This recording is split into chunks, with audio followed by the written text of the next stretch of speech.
你从来只会压抑自己。小李，នាងគឺជាមេតបឋានសួគ៌ដ៏អស្ចារ្យបានប្រយុទ្ធដើម្បីប្រឆាំង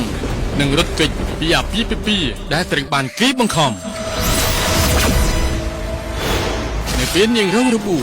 នាងបានធ្លាក់ចូលទៅកាន់ពិភពមនុស្សក្នុងរូបរាងជាកូនមយូរា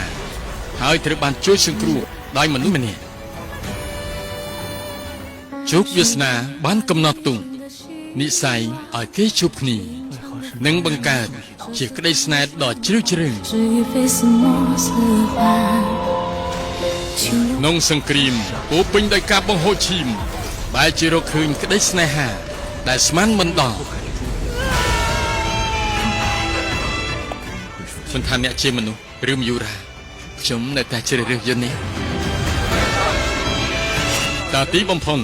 នាងជ្រើសរើសយកស្នេហាឬត្រូវត្រឡប់ទៅកាន់ឋានសួគ៌វិញទោះជាស្នេហាឬឋានសួគ៌ខ្ញុំនឹងមិនបោះបង់អ្នកណាម្នាក់ឡើយទទួលសិទ្ធិផ្ដាច់មុខដោយស្ថានីយទូរទស្សន៍កម្ពុជាប៉ុនលេខ8រឿងមេតបឋានសួគ៌មានផ្សាយជូនទស្សនាចាប់ពីថ្ងៃច័ន្ទទី8ខែមិថុនាឆ្នាំ2026រៀងរាល់ថ្ងៃច័ន្ទដល់ថ្ងៃសុក្រ